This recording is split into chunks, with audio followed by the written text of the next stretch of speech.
مرحبا أهلا النوادي. السلام عليكم ورحمة الله وبركاته. رضي الله عنكم. الحديث السابع والعشرون تعريف البر والإثم عن النواس ابن السمعان في النسخة سمعان. نعم. عن النواس ابن سمعان رضي الله عنه عن النبي صلى الله عليه وآله وصحبه وسلم قال البر حسن الخلق والإثم ما حاك في النفس وكرهت أن يطلع عليه الناس. رواه مسلم. Alhamdulillah, puji syukur kehadirat Allah, salawat salam senantiasa tercurahkan kepada junjungan mulia Nabi tercinta Sayyiduna wa Maulana Muhammad sallallahu alaihi wa alihi wa sahbihi wa barak wa sallam, beserta seluruh keluarga beliau, sahabat beliau dan umat beliau. Yang sama-sama kami muliakan Imam Masjid Al-Muttaqin Aminun Cialbar mata'anallahu ta'ala bituli hayati wa umrih wa nafa'ana bihi wa bi'ulumihi fid darain. Yang saya muliakan seluruh pengurus Yayasan Masjid Al-Muttaqin. Yang saya muliakan para asatiz, para habaib Al-Habib Alwi Al-Bar, wal hadirin hadirat yang saya muliakan, yang saya hormati. Alhamdulillah,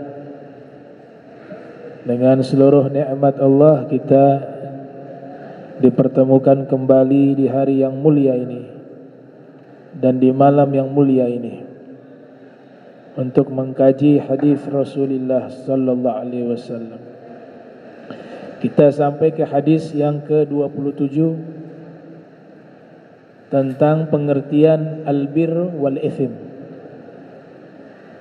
perbuatan baik, wal ithim dan perbuatan buruk, atau pahala dan dosa. Hadis diriwayatkan oleh An-Nawas bin Sim'an radhiyallahu anhu dari Nabi sallallahu alaihi wasallam. Beliau bersabda, al-birru husnul khuluq. Kebaikan adalah akhlak yang baik. Husnul khuluq artinya kebaikan akhlak. Akhlak ini menurut ahlu lughah, ahli bahasa Arab, bentuk tunggalnya khuluqun, bentuk jamaknya akhlaqun. Tapi dalam bahasa Indonesia biasa kita sebut dengan akhlak. Itu bentuk jamak. Bentuk tunggalnya khuluqun.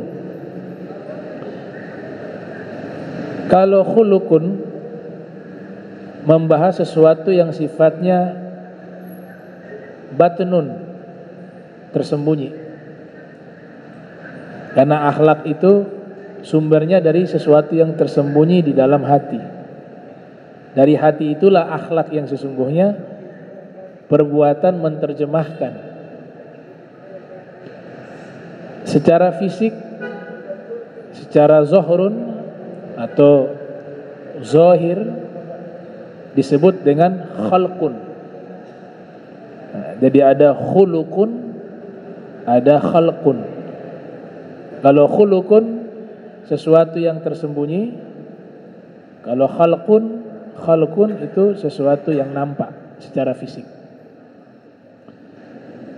Di dalam kamus-kamus bahasa Arab ketika dijelaskan makna khuluqun itu kurang lebih ada 5 arti.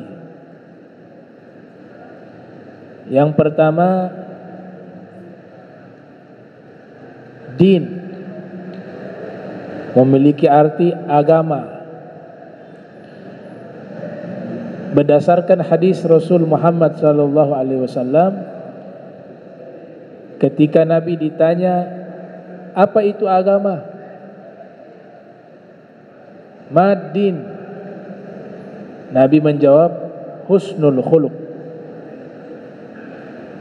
Agama itu adalah baik akhlak, baik perilaku, husnul khuluq. Maka dari sini diambil satu kesimpulan bahwa salah satu arti dari khuluq adalah agama, din. Arti kedua, khuluqun memiliki arti tabi'atun, tabiat. Tabi'atun. Tabiat ini erat kaitannya dengan sifat yang memang diwariskan oleh orang tua atau kakek buyutnya. Tabiat. Sudah lahir ada sifat khusus yang memang sudah dari lahir sifatnya seperti itu. Disebut tabi'ah. Dalam bahasa Indonesia disebut tabiat. Itu diambil dari bahasa Arab. Tabiat. Tabi'atun. Makna ketiga, sajiyah, perangai. Khulukun, akhlak secara bahasa, makna ketiganya adalah sajiyatun, perangai. Makna keempatnya, adatun, kebiasaan, adat. Itu juga disebut dengan akhlak, karena akhlak itu kebiasaan yang dibiasakan. Maka lama-kelamaan akan menjadi akhlak. Dari sini kita bisa pahami bahwa ada satu teori mengatakan bahwa kalau sudah wataknya seperti itu tidak akan bisa berubah. Nah, ini satu teori yang tidak sepenuhnya benar. Memang wataknya seperti itu, gak akan bisa dirubah. Bisa dirubah. Kalau memang tidak bisa dirubah, terus kenapa Nabi diutus membawa akhlak mulia? Yang penting ada kemauan. Jangankan watak gunung yang besar itu manusia bisa ratakan dengan tanah. Himamur rijal tahuddul jibal, kata pepatah Arab ya. Semangatnya orang-orang bisa menghancurkan gunung-gunung. Apalagi hanya watak. Bisa dirubah. Kalau tidak bisa dirubah, kenapa Nabi katakan innama bu'itstu liutammima makarimal akhlak. Saya diutus untuk menyempurnakan akhlak. Artinya Nabi bawa ajaran yang akhlaknya tidak baik dirubah menjadi baik. Berarti bisa dirubah. Makna yang kelima, muru'ah. Muru'ah itu bisa diartikan menjaga marwah dalam bahasa Indonesia, kehormatan.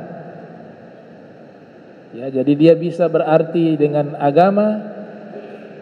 Dalam hadis juga ada, dalam riwayat yang lain, akhlak diartikan agama, agama diartikan akhlak. Dalam hadis Nabi katakan, al-mar'u ala dini khalilihi falyanzur ahadukum man yukhalil. Seseorang tergantung agama teman dekatnya. Seseorang akhlaknya ikut kepada komunitasnya. Maka perhatikan, seorang di antara kalian hendaknya memperhatikan dengan siapa dia bersahabat.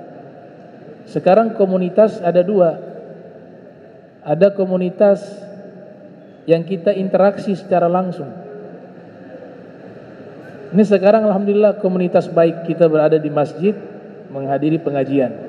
Kita sama-sama mengaji, termasuk saya juga mengaji dari ilmu pengarang kitab Syekh Dimyat. Ini komunitas yang baik, yang langsung interaksi secara musyahadah, bertatap. Tapi zaman sekarang komunitas ada dua. Handphone juga komunitas kedua. Berapa jam? Justru kadang-kadang lebih banyak komunitas lewat handphone dibanding di alam nyata. Maka juga harus pandai-pandai memilih. Maka hadis tadi secara kontekstual juga berlaku kepada komunitas yang kita bisa interaksi secara nyata dan juga komunitas yang kita gunakan, kita interaksi melalui media sosial. Begitu juga tontonan-tontonan yang ada itu juga menjadi komunitas bagi diri kita. Yang kita tonton isinya jahat, kita lama-lama jadi jahat. Yang kita tonton semuanya baik, insyaallah kita pun akan mengikuti menjadi baik. Itulah yang dimaksud al-mar'u ala dini khalilih. Seseorang mengikuti agama teman dekatnya.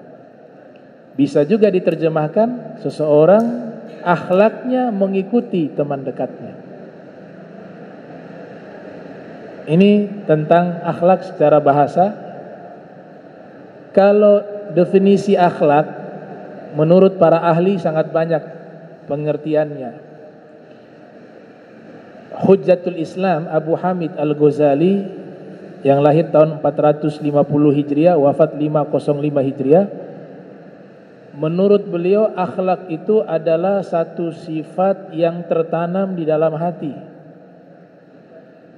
yang dia muncul ketika melakukannya dengan mudah dan tanpa ada pertimbangan. Itu menurut Imam Ghazali akhlak. Nah, akhlak ini maknanya global. Bisa akhlak ini baik, bisa juga disebut akhlak ini buruk. Kalau akhlak baik disebut dengan sifat al-karimah, al-akhlaqul karimah. Itu berarti akhlak-akhlak yang mulia, berarti akhlaknya baik. Kalau akhlaknya buruk disebut juga al-akhlaqu al-qabihah, akhlak-akhlak yang buruk. Istilah lainnya sebagaimana teks yang disampaikan di dalam hadis Nabi Muhammad sallallahu alaihi wasallam itu disebut dengan husnul khuluq. Husnul khuluq.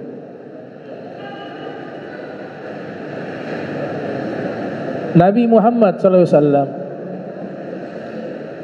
baik dari khalqun beliau maupun khuluq, baik secara zahirnya, secara fisik maupun akhlak, kedua-duanya sempurna.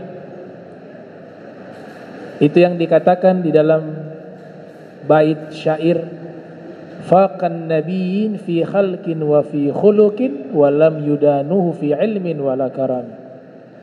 Nabi Muhammad SAW mengungguli, melampaui seluruh para nabi dari sisi akhlak dan fisik. Maknanya apa? Para anbiya seluruhnya ini tentu akhlaknya baik. Tapi ketika Imam Al-Busiri mengubah syair tersebut, yang dipahami oleh beliau akhlaknya Nabi Muhammad jauh lebih baik dari akhlaknya para anbiya. Makanya pakai kata faqa, mengungguli, melampaui. Semua para nabi akhlaknya luar biasa, tapi akhlak Nabi Muhammad SAW di atas seluruhnya. Akhlak Nabi Muhammad jauh lebih mulia. Wa innaka la'ala khuluqin azim. Allah menamakan akhlak Nabi Muhammad bukan lagi akhlak mulia, bukan husnul khuluq, tapi Allah namakan akhlaknya Nabi Muhammad khuluqun azim, akhlak yang agung. Kalau yang akhlak yang agung ini yang punya hanya satu orang, yaitu Nabi Muhammad SAW. Khuluqun azim. Kemudian fisik Nabi juga mengungguli seluruh fisik para anbiya. Para anbiya semuanya tampan, gagah, indah. Semuanya. Tapi yang paling tampan, paling indah di antara semua para nabi dan di antara semua makhluk adalah Nabi Muhammad SAW.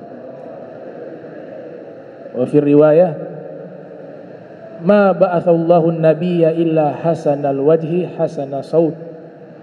Tidaklah Allah mengutus seorang nabi melainkan wajahnya tampan, suaranya indah. Wa inna nabiyakum ahsanuhum sauta wa ahsanuhum wajha. Dan sesungguhnya nabi kalian, yaitu Nabi Muhammad, adalah nabi yang paling bagus suaranya dan paling tampan wajahnya.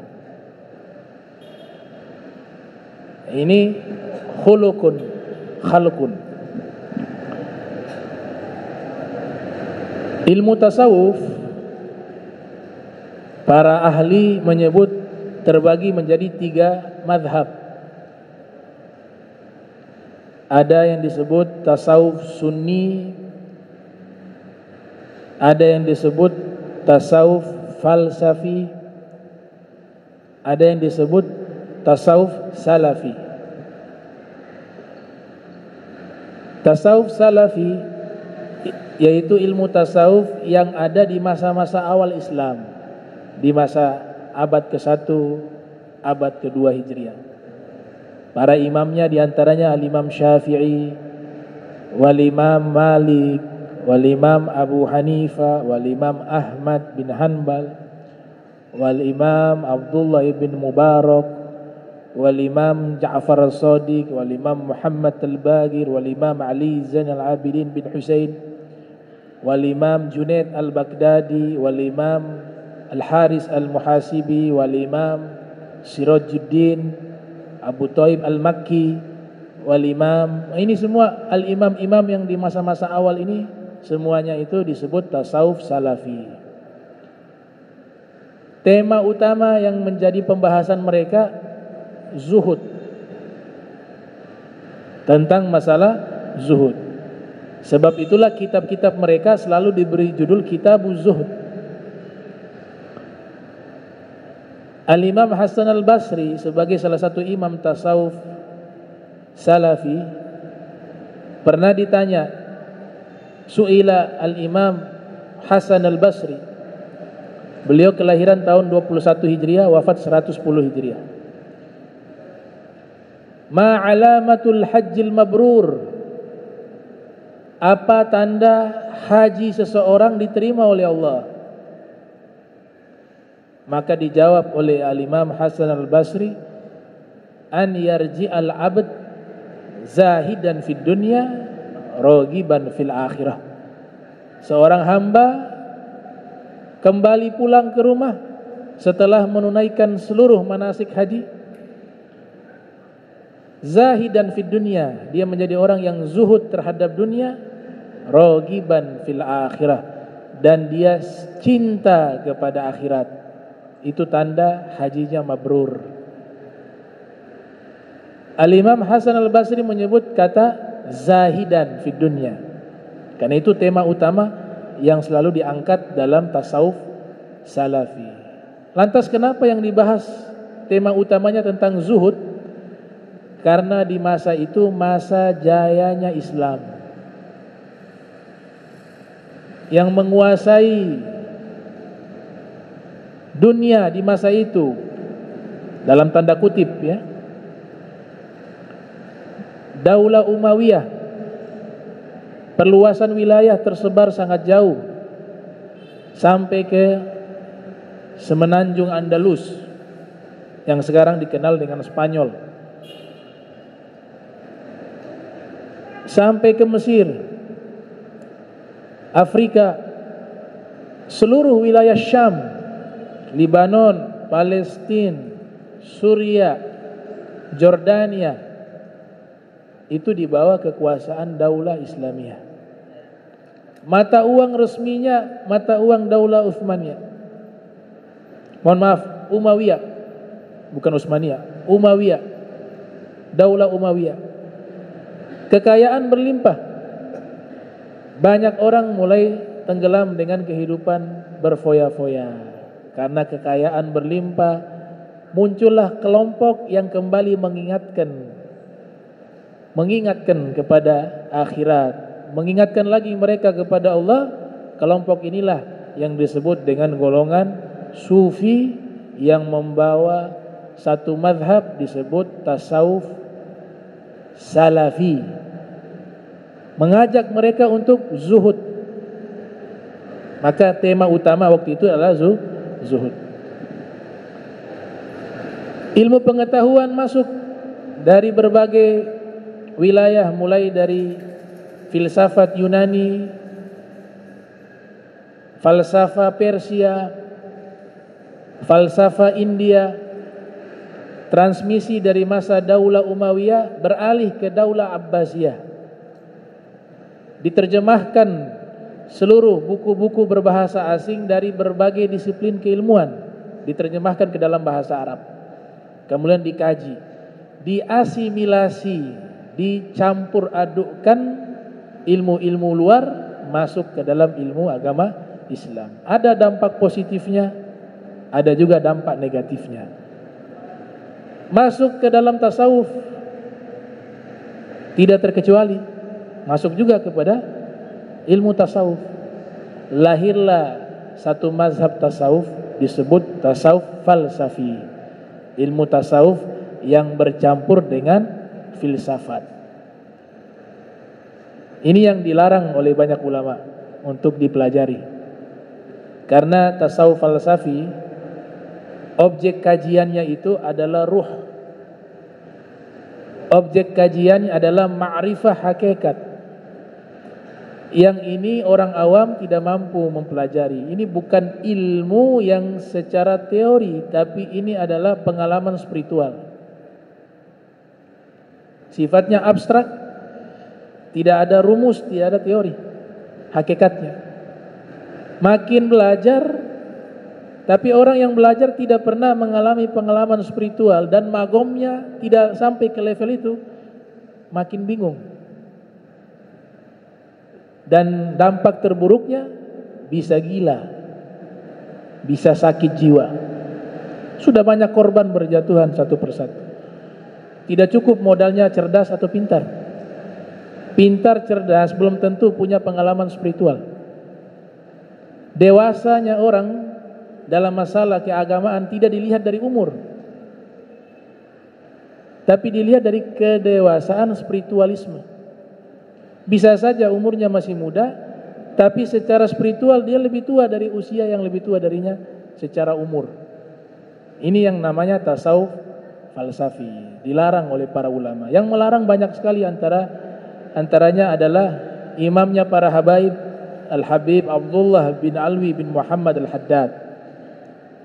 Dalam kitab Risalatul Mu'awanah melarang membaca, mempelajari kitab beraliran tasawuf falsafi.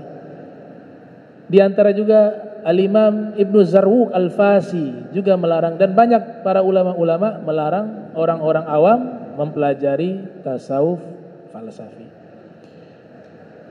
Perkembangan ilmu begitu pesat pada waktu itu, campuran filsafat masuk, dan filsafat masuk bukan hanya keilmuan yang ada di Yunani yang digagas oleh pendahulu filosof-filosof terdahulu, Aristoteles, Demokrates, Plato, Sokrates dan lain sebagainya, tapi juga ada filsafat-filsafat ilmu-ilmu yang ada di Persia. Mereka juga punya peradaban pendidikan yang tinggi di masa itu dan sampai saat ini. Ada juga dari India. Kita pernah dengar Brahmana. Itu dalam kitab Al-Milal wan Nihal karya Imam Asy-Syiristani, ada sekitar hampir 1000 lembar, 1000 halaman kitab itu. Itu membahas tentang ensiklopedia sejarah teologi dunia. Yang dibahas bukan hanya teologi dalam Islam, Mu'tazilah, Jabariyah, Qadiriyah, Mujassimah, Musyabbihah, tidak, tapi dibahas juga tentang teologi dunia yang ada di Yunani, di India, di Persia, dibahas secara rinci. Di bagian akhir kitab tersebut diceritakan biografi salah satu tokoh orang soleh, ahli ilmu, ahli tarekat, ahli suluk, bernama Brahmana. Asalnya dari Hind, India. Ternyata ini tokoh, satu sosok manusia yang cerdas, yang pintar, yang soleh, yang sudah mencapai maqam ma'rifatullah. Saking hebatnya dijadikan dewa. Manusia suci. Jadi keilmuan India ini juga sudah cukup lama. Bukan hanya di Yunani maksud saya, tapi di India juga ilmu-ilmu semacam ini berkembang. Di Persia juga berkembang. Semua ilmu ini diterjemahkan dalam teks-teks bahasa Arab, dikaji oleh para ilmuwan umat Islam, muncul asimilasi keilmuan. Mazhab-mazhab menjadi banyak, pemikiran menjadi bercorak, muncul tokoh di bidang tasawuf mengsterilkan itu, yaitu Imam Ghazali diantaranya. Imam Ghazali luar biasa. Muncul tokoh Syekh Abdul Karim, Syekh Al-Kushairi Naisabur, pengarang kitab Risalatul Kushairiyah. Muncul tokoh Abu Talib Al-Makki, pengarang kitab Kutul Qulub. Nah, mereka mensterilkan ini. Mensterilkan, kemudian yang baik diambil. Yang tasawuf falsafi ada baiknya diambil. Tasawuf salafi yang baiknya itu diambil. Kalau salafi semuanya baik, diambil. Kemudian dipadukan. Ada syariat, ada thariqah. Dipadukan oleh tokoh-tokoh ulama tersebut, maka dikenal dengan tasawuf sunni. Ilmu tasawuf yang memadukan syariat dengan tarekat. Ini yang menjadi wajib.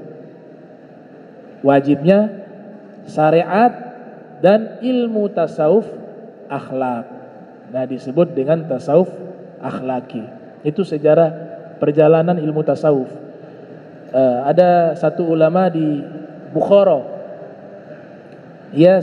satu tempat dengan Imam Bukhari, namanya Abu Bakar Al-Kalabazi, menulis kitab tentang memahami madhab ahli tasawuf. Judulnya At-Ta'arruf fi Ma'rifati Ahli Tasawuf. Situ dibahas pengertian tentang ilmu tasawuf dan perkembangan ilmu tasawuf. Nah, tokoh-tokoh tasawuf falsafi menjadi tokoh-tokoh yang sebagian ulama yang kontras dengan mereka sampai memvonis mereka itu murtad. Kalau kita gak boleh begitu, dilarang. Ahli sunnah wal jamaah dilarang mudah memurtadkan orang, mengkafirkan orang. Tokohnya yang menjadi tokoh sentral dalam tasawuf falsafi yaitu Muhyiddin Syekhul Akbar Ibn Arabi. Kemudian cicit atau cucu dari Sayyidina Syekh Abdul Qadir Al-Jailani bernama Syekh Abdul Karim Al-Jili. Tasawuf falsafi. Bahkan dalam kitab tersebut beliau pernah mengalami pengalaman spiritual, diskusi dengan Pitagoras, Sokrates dan tokoh-tokoh filosof lainnya, Aristoteles. Ibnu Sab'in diantaranya juga sebagai tokoh sentral di dalam mazhab tasawuf falsafi. Nah, kita diwajibkan, kata ulama India Abu Hasan An-Nadwi, umat Islam wajib belajar ilmu fikih dua, fikih zahir, fikih batin. Fikih zahir berkaitan dengan masalah ibadah, mulai dari masalah ibadah, di situ bersuci sampai bab haji. Kemudian bab muamalah, perdagangan, masalah riba, suf'ah wa ijarah dan lain sebagainya. Kemudian munakaha, ilmu hukum berkaitan masalah pernikahan dengan rangkaian-rangkaiannya.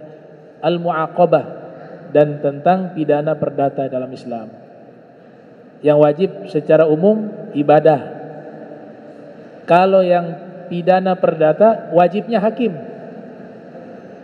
Kalau muamalah bab perdagangan yang wajib pedagang. Kalau pernikahan yang wajib yang mau nikah dan menjalankan pernikahan. Yang masih muda makruh bab nikah. Nah ini namanya fikih zahir.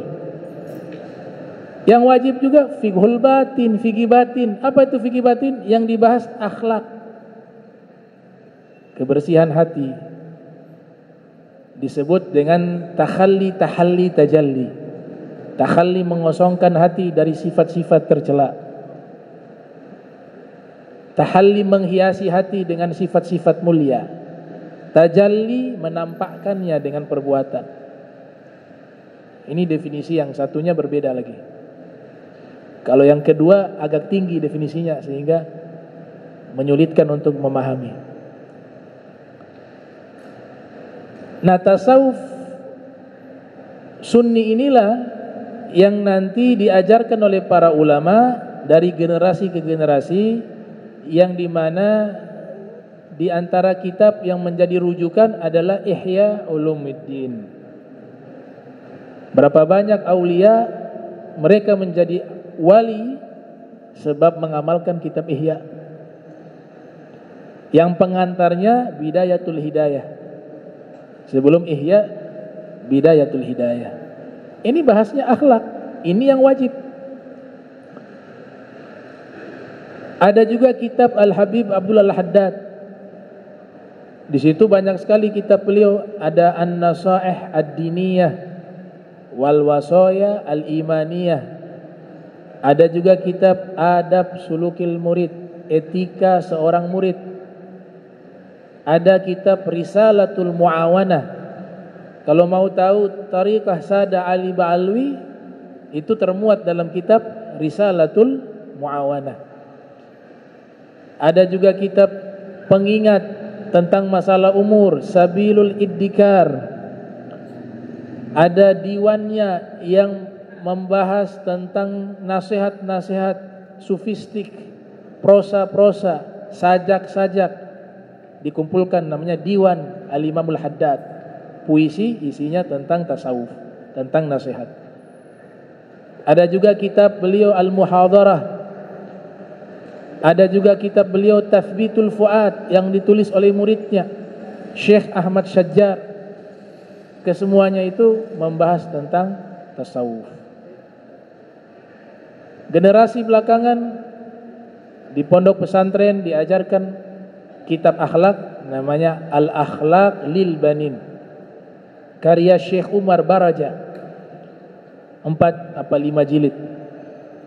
Kemudian ulama-ulama lainnya seperti Syekh Abdul Qadir Al-Jailani, ada kitab tasawuf falsafinya, ada tasawuf sunni. Di antara kitab yang ditulis oleh Al-Imam Syekh Abdul Qadir Al-Jailani yang mirip dengan Ihya, karena beliau sebab membaca kitab Ihya Al-Imam Al-Ghazali, hanya beliau terinspirasi mengarang kitab yang semisal dengan Ihya, judulnya Al-Gunyah. Kalau yang kitab-kitab beraliran tasawuf falsafi beliau juga punya, karena beliau magomnya memang sudah selevel itu. Ya, Sayyidina Syekh Abdul Qadir Al-Jailani. Ada kitab Futuhul Ghaib, pembukaan alam ghaib. Wah, itu berat tuh. Baru judul saja menakutkan. Futuhul Ghaib.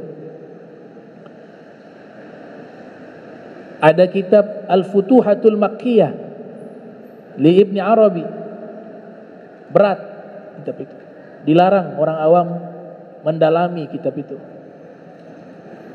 Saking beratnya kitab ini, ulama yang sudah selevel Syekh Abdul Wahab Asy-Sya'rani mengsederhanakan kitab itu menjadi kitab Al-Yawaqit wal Jawahir. Padahal levelnya Syekh Abdul Wahab Asy-Sya'rani ini sudah magom tinggi, wali besar di zamannya. Tapi ketika mengkaji kitab Al-Futuhatul Makkiyah, beliau mengsederhanakan. Ini terlalu berat nih, gak bisa nih terjangkau, disederhanakan. Dalam kitabnya Al-Yawaqid wal Jawahir. Padahal beliau ini julukannya itu Syekhul Islam fi Thaqalain, imam besar di dua alam. Jadi diakui beliau sebagai Syekhul Islam di dunia manusia dan juga di dunia jin. Ulama besarnya beliau. Bahkan ada kitab para tokoh-tokoh ulama bangsa jin itu semuanya berkumpul mendatangi Syekh Abdul Wahab Sya'roni. Kemudian ulama-ulama bangsa jin itu bertanya pertanyaan-pertanyaan agama kepada Syekh Abdul Wahab Sya'roni, dijawab satu persatu oleh Syekh Abdul Wahab Sya'roni. Akhirnya ulama bangsa jin mengatakan, engkau adalah guru besar bagi manusia dan juga bagi bangsa jin. Murid menulis kitab itu. Jadi satu kitab, Kashful Hijab Warran an As'ilatil Jan, nama kitabnya. Membahas tentang pertanyaan bangsa jin, kemudian dijawab oleh Syekh Abdul Wahab Sya'roni. Maka dalam kitab itu Sa'ala Jin, jin bertanya, beliau menjawab. Taib. Nabi katakan di sini, al-birru husnul khuluq, perbuatan baik, baik akhlak. Kita ibadahnya baik atau ilmu kita luas, pandai, pintar, tapi ketika kehilangan akhlak tidak ada artinya, gak ada harganya. Fitrah manusia lebih suka orang yang akhlaknya baik, bukan orang yang pintar, bukan orang yang pintar. Contoh bukti konkret nih, ada fulan, seseorang alim, cerdas, semua ilmu dia kuasai, tapi akhlaknya buruk, gak ada orang dekat. Tapi ada orang biasa, kasihan ilmunya, tapi akhlaknya baik, orang senang sama dia. Berarti yang disenangi apa? Akhlak baiknya. Lebih sempurna dihimpun kedua-duanya. Dia cerdas, dia soleh, plus dia memiliki akhlak yang baik. Makanya di dalam kitab Hilyatul Auliya wa Tabaqatul Asfiya yang ditulis oleh Al-Imam Abu Nuaim, ya, bukan Abu Naim, ya. Banyak orang nama Haji Naim, ya. Ya. Dulu ada sahib bilang, ini Bib namanya Abu Naim, Haji Naim, ya, bukan Naim, Nuaim. Ismul ulama yang mengarang kitab Hilyatul Auliya, kelahiran Asfahan, abad 3 Hijriah. Menulis kitab ensiklopedia biografi para sufi dan para aulia, kurang lebih ada 9 jilid. Judulnya Hilyatul Auliya wa Tabaqatul Asfiya. Di situ ada kutipan pernyataan salah satu tokoh sufi bernama Syekh Abu Bakar Al-Kattani. Beliau mengatakan, man zada 'alaika fi khuluqin zada 'alaika fi tasawufin. Kalau kau melihat ada orang akhlaknya bertambah baik, maka ketahuilah bahwa tasawufnya bertambah baik. Dikaitkan antara akhlak dengan tasawuf. Salah satu murid Imam Malik bin Anas, kelahiran tahun 93 Hijriah, wafat 179 Hijriah. Kelahiran Imam Malik. Memiliki murid. Saya baca di satu kitab karya Syekh Abdul Wahab Sya'roni berjudul Al-Anwaru Qudsiyah fi Ma'rifatil Gawaidi Sufiyah. Sang murid mengatakan, saya belajar kepada Imam Malik 20 sanatan. Ta'allamtu indahu 20 sanatan. Saya belajar kepada Imam Malik selama 20 tahun. Ini Pak Sul kalau kuliah sudah profesor kayaknya. Ini lewat ya. 20 tahun. Yang menarik beliau katakan apa? Ketika saya belajar dengan Imam Malik 18 tahun waktu habis belajar akhlak. 18 18 tahun. 2 tahunnya belajar ilmu. Imam Malik memberikan pesan kepada Al-Imam Syafi'i rahimahullah ketika Imam Syafi'i ingin belajar kepada Imam Malik. Ya Muhammad, ij'al ilmak daqiqa ij'al ilmak milha waj'al adabak daqiqa. Wahai Muhammad, itu namanya Imam Syafi'i, Imam azim wal kabir wal salih wal alim wal wali wal zahid wal wari. Wahai Muhammad, jadikan ilmumu seperti garam dan adabmu seperti tepung. Itu wasiat dari Imam Malik kepada Imam Syafi'i. Lalu Habib Hasan Baharun Darul Lugha wa Da'wah muassis selalu memberikan pesan kepada murid-muridnya, wahai murid-muridku, kalau nanti kelak kalian belajar dan berhasil, saya pesankan kalau ilmu kalian 1 kilo, akhlak 2 kilo. Ilmu kalian 2 kilo, akhlak 4 kilo. Selalu akhlak yang dilebihkan. Gitu. Karena Nabi Muhammad SAW bicara ilmu, semua ilmu beliau miliki. Bicara ibadah, seluruh ibadah beliau lakukan. Tapi ketika Allah menyanjung beliau, yang disanjung akhlaknya beliau. Wa innaka la'ala khuluqin 'azim. Sesungguhnya engkau berada di atas akhlak yang agung. Nah, ini tasawuf al-akhlak. Nabi SAW itu akhlaknya itu gak bisa ditiru. Maknanya gak bisa ditiru 100% gak bisa. Ayat yang memerintahkan kita untuk mengikuti Nabi, meneladani itu semampu kita. Laqad kana lakum fi Rasulillahi uswatun hasanah. Dalam qiraat yang lain iswatun hasanah. Sungguh di dalam diri Nabi ada teladan yang baik. Qul in kuntum tuhibbunallaha fattabi'uni yuhibbukumullah wa yaghfir lakum dzunubakum.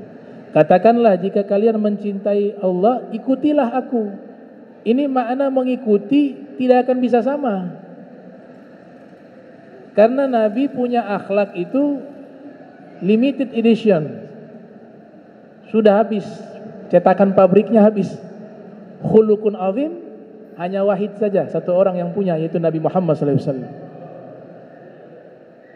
Contoh, dan ini kita tidak mampu mengikuti, tidak bisa mengikuti. Ada diceritakan dalam kitab-kitab tarikh wasirah nabawiyah, tetangga Nabi yang musyrik ini setiap hari membuang sampah di teras rumahnya Rasul. Dibuang sampah. Kalau kita kan marah, habis itu pasang pelang lagi, kurang ajar, jangan buang sampah di sini. Subhanallah, rutinitas Nabi setiap subuh atau di waktu pagi membersihkan sampah yang dibuang oleh tetangganya di teras rumahnya. Itu bertahun-tahun, ikhwan. Bertahun-tahun. Dan Nabi tahu pelakunya siapa. Tiap hari. Wala tegur. Bahkan hebatnya, ini tetangga kalau lewat Nabi menyapa, seakan tidak terjadi apa-apa. Nabi itu punya akhlak selalu salam duluan, padahal magomnya paling tinggi, tapi salamnya paling duluan itu Nabi Muhammad SAW. Mampu tidak kita bertahun-tahun seperti itu? Kalaupun mampu, sok-sok mau jadi sufi. Saya sabar, tapi dalam hati ngedumel, kurang ajar dia ini. Sabar saya. Hati gak bisa menerima, mengingkari. Wah, hatinya Nabi betul-betul tidak ada masalah sama sekali, memaafkan dia, tidak ada kebencian, tidak ada permusuhan kepada orang tersebut. Buktinya apa? Ketika tetangganya itu sakit, yang setiap waktu, setiap hari membuang sampah di teras rumahnya Nabi, orang pertama yang menjenguk dia adalah Nabi Muhammad SAW. Berarti tidak ada masalah. Kita gak mampu melakukan itu. Itulah disebut khuluqun azim, akhlak yang agung. Akhirnya orang itu menyatakan Islam di hadapan Nabi. Dia katakan, kamu orang pertama wahai Muhammad yang menjengukku. Padahal kamu tahu tidak, selama ini yang membuang sampah di teras rumahmu itu adalah aku. Apa jawaban Nabi? Saya mengetahuinya sejak awal, tapi saya sudah memaafkanmu. Sekarang kamu sakit, kamu adalah tetanggaku, aku wajib untuk menjengukmu. Masuk Islam dia. Karena apa? Karena ilmu? Bukan. Karena ibadahnya Nabi? Bukan. Dia masuk Islam karena akhlaknya Nabi Muhammad SAW. Ada juga diceritakan dalam kitab-kitab sejarah, orang Yahudi buta di kota Madinah tiap hari caci maki Rasul. Karena dia buta, dia tidak pernah melihat, hanya tahu nama Muhammad, dikatakan majnun, dikatakan dicaci maki. Ada jadwal rutin Rasul selalu memberikan makanan kepada orang tua Yahudi yang buta tersebut. Setiap makan siang Nabi bawakan makanan. Orang buta ini Yahudi mengatakan, wahai pemuda, kamu baik sekali. Saya kasih tahu kamu ya, jangan ikut Muhammad. Dia tidak tahu yang di hadapan dia ini yang ngasih makan dia setiap hari adalah Nabi Muhammad SAW. Disuapkan, dikasih makan. Bahkan Nabi saking perhatiannya itu tahu dia giginya nih banyak yang sudah lepas. Kalau kasih makan roti gandum yang kasar itu gak bisa dikunyah. Nabi Muhammad SAW menggigit halus roti itu, kemudian dimasukkan ke dalam mulut orang Yahudi itu. Sampai seperti itu perhatiannya. Di saat kasih suap makan, di saat itu juga dia caci maki, Muhammad itu begini, Muhammad itu begini, Muhammad begitu. Nabi Muhammad dengan sabar menyuapkan. Mampu tidak kita lakukan itu? Tak bisa. Kalaupun mampu, wah itu ojo dengan dabu-dabu. Satu kali, oh ini caci maki saya terus, besok dia pakai dabu-dabu, dia makan sendiri. Tak. Atau mampu berusaha untuk sabar, tapi dalam hati bertengkar. Aduh, tersakiti hatinya, dia caci maki saya. Itu belum khuluqun azim. Khuluqun azim hilang itu semua, gak ada itu semua. Dilakukan dengan senang hati. Sampai pada satu hari Rasulullah Muhammad SAW wafat.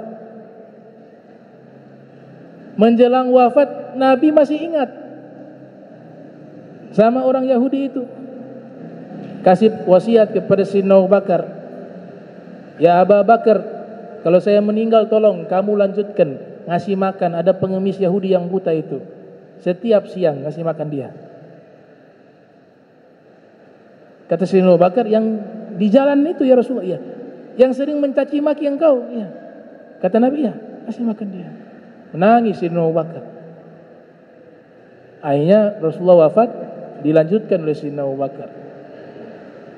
Waktu Sayyidina Abu Bakar bertemu ini orang tua Yahudi, dia mengatakan, aduh, saya bahagia hari ini saya dengar kabar Muhammad sudah mati. Saya bahagia. Jadi di hari itu juga langsung wasiat ditunaikan. Wafir riwayah hari kedua setelah wafatnya Nabi. Dicaci maki itu, Muhammad begini. Sayyidina Abu Bakar sudah menahan diri. Tahan emosi, oh ini mau kasih lanjut tidak nih ya? Sudah, karena ini wasiat Nabi Muhammad, ya sudah, terpaksa dilanjutkan. Ketika Sayyidina Abu Bakar melanjutkan memberikan makanan, itu roti yang kasar itu langsung kaget nih orang Yahudi yang buta ini. Kamu bukan pemuda yang biasa memberikan saya makan. Sayyidina Abu Bakar mengatakan, kau tidak bisa melihat, bagaimana kau bisa bedakan? Pemuda yang biasa memberikan saya makan setiap hari, Dia tahu gigi saya ini banyak yang sudah lepas. Maka saya tidak bisa mengunyah itu roti gandum. Sebelum dia masukkan itu roti gandum ke mulut saya, dia terlebih dahulu menggigit sampai halus, kemudian dimasukkan ke dalam mulut saya. Tapi kamu langsung dikasih. Berarti kamu bukan pemuda yang kemarin. Menangis Sayyidina Abu Bakar Siddiq, mengatakan, wahai bapak, kau tahu tidak selama ini orang yang memberikan makan kepadamu dan menyuapimu? Dia mengatakan, saya tidak tahu. Dialah orang yang selama ini kau caci maki dia, yaitu Muhammad sallallahu alaihi wasallam. Masuk Islam saat itu juga. Karena apa? Akhlak. Nah, akhlak begini tidak mudah, ikhwanul muslimin. Sekian persen ditiru oleh siapa? Ahlul baitnya. Di antaranya Al-Imam Ali Zainal Abidin bin Husain mengcopy paste akhlak kakek buyutnya Muhammad SAW. Diikuti oleh Imam Ali Zainal Abidin. Al-Imam Ali Zainal Abidin dalam kitab-kitab Tarajum wal Manaqib dicatat oleh para ulama sebagai salah satu tokoh Ahlul Bait yang sangat alim dan ahli ibadah. Orangnya belum lahir, tapi Nabi sudah berikan gelar penghormatan kepadanya. Itu kisah yang sangat terkenal. Nabi sedang memangku Sayyidina Husain ibn Ali bin Abi Thalib alaihi salam, dipangku. Sayyidina Jabir masuk menemui Nabi Muhammad. Imam Husain masih anak-anak.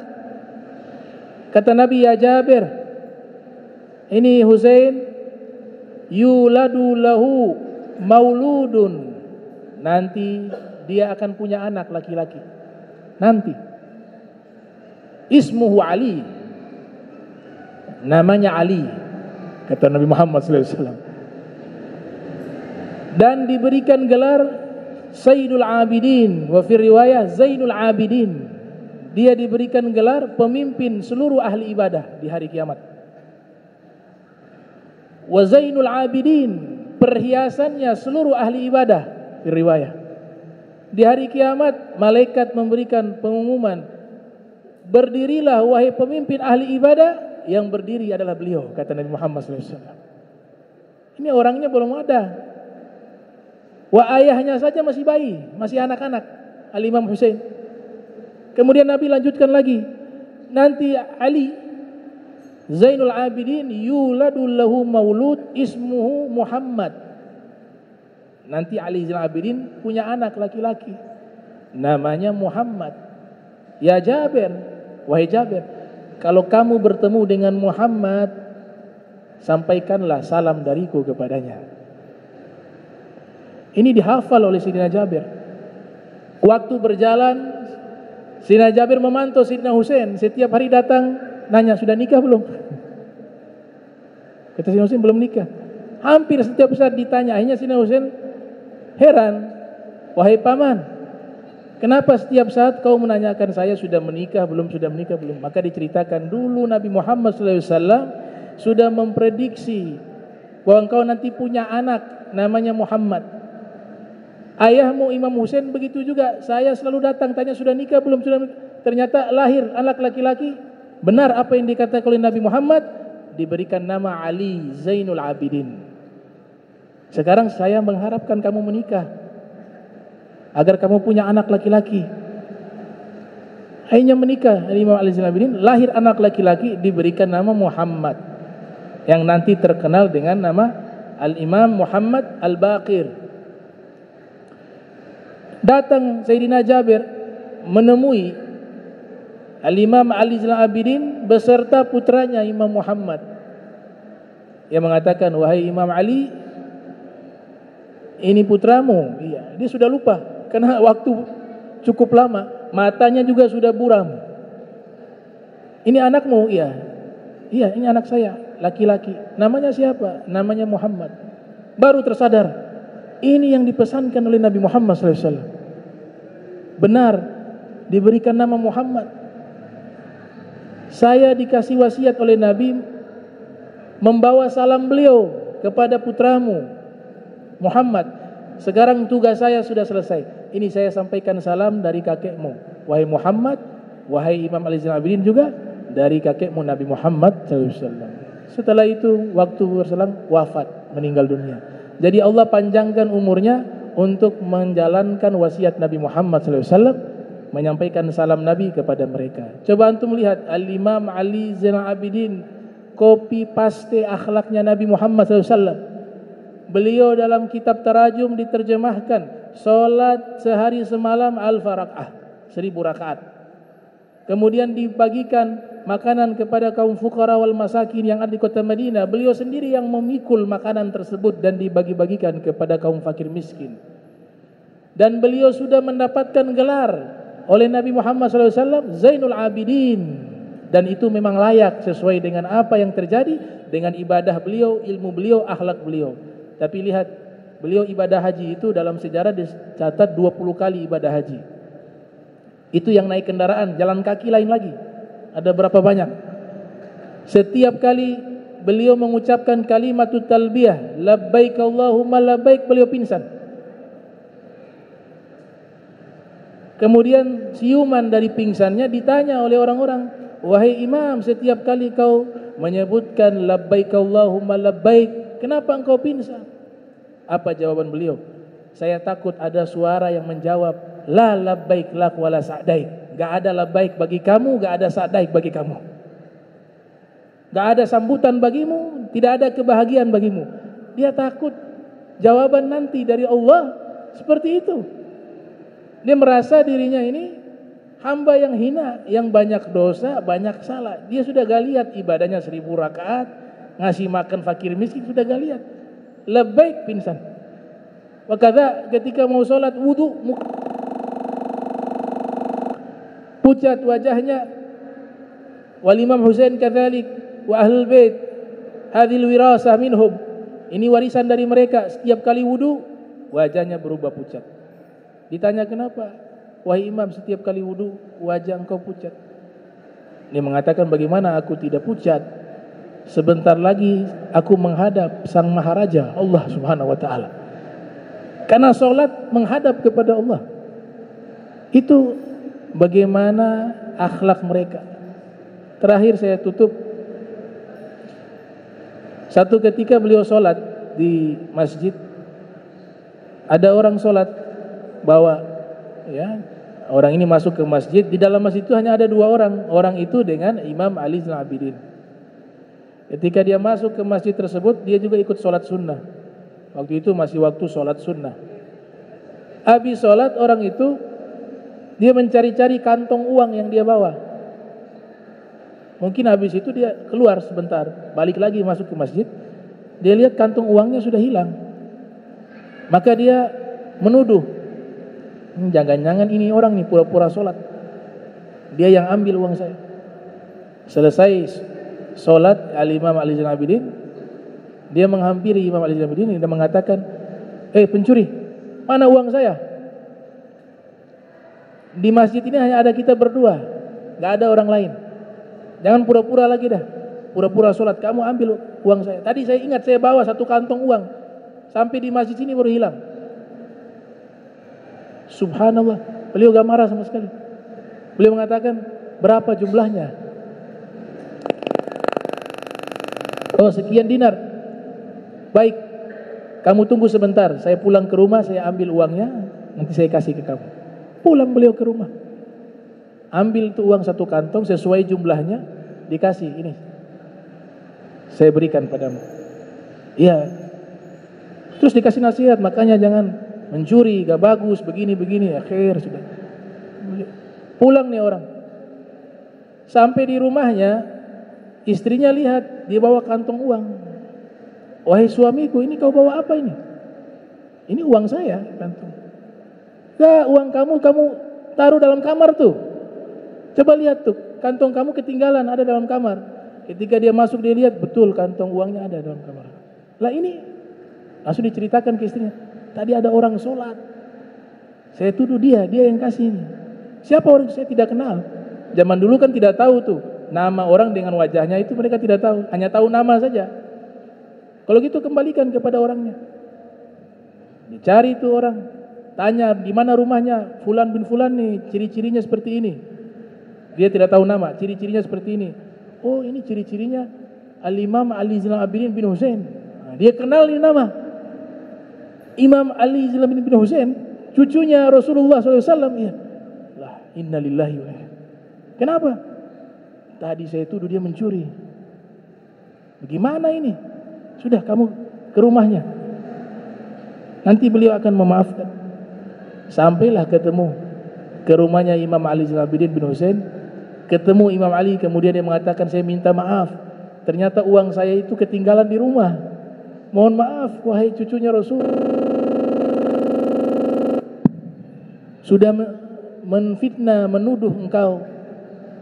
Kata Imam Zainal Abidin, saya sudah maafkan sejak awal. Sejak awal kau caci maki saya, di saat itu saya sudah memaafkan. Ini akhlak, ini berat. Dan memaafkan betul-betul dalam hati. Bukan memaafkan, saya maafkan habis Buffetto sendiri. Levelnya kita kan begitu. Sudah memaafkan, tapi nanti Buffetto sendiri. Kemudian, ini uangmu wahai imam. Kata Imam Ali Zainal Abidin, kami Ahlul Bait kalau sudah mengeluarkan, sudah memberi, tidak mungkin meminta kembali lagi. Itu hadiah untukmu. Dikasih hadiah. Akhirnya dia mengakui, mengatakan apa? Engkau adalah cucunya Nabi Muhammad sallallahu alaihi wasallam. Gitu. Nah, ini para habaib gak perlu minta pengakuan, buktikan dengan akhlak begitu, orang mengakui. Jangan paksa orang, kalian harus cinta, kalau enggak masuk neraka kalian. Al-Imam Ali Zainal Abidin enggak kayak begitu. Wal Imam Husain tidak seperti itu. Dengan akhlak itu sudah, yang mereka ikuti dari para salaf itu sudah cukup. Lagian hidup itu jangan cari pengakuan manusia, cari pengakuan Allah, pengakuan Nabi Muhammad SAW. Itu yang dicari, jangan pengakuan manusia. Nah, ini akhlak-akhlak yang berat, tapi paling tidak berapa persen dari mereka kita bisa ikuti, ya. Karena memang akhlak ini yang menyelamatkan juga kita. Timbangan amal yang paling berat di hari kiamat kata Nabi adalah akhlak yang terpuji. Ma min syai'in athqal fil mizani yaumal qiyamah. Tidak ada sesuatu yang paling memberatkan timbangan amal di hari kiamat seperti akhlak yang baik.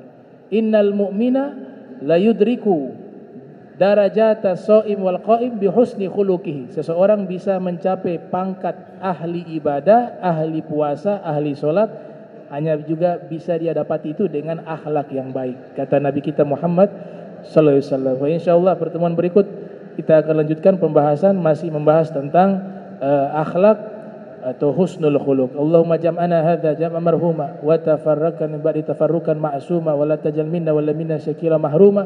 Subhanaka bihamdika asyhadu an la ilaha illa anta astaghfiruka wa atubu ilaihi wa sallallahu sayyidina Muhammadin wa ala alihi wa sahbihi wa baraka wasallam wa lafu minkum wassalamu alaikum warahmatullahi wabarakatuh.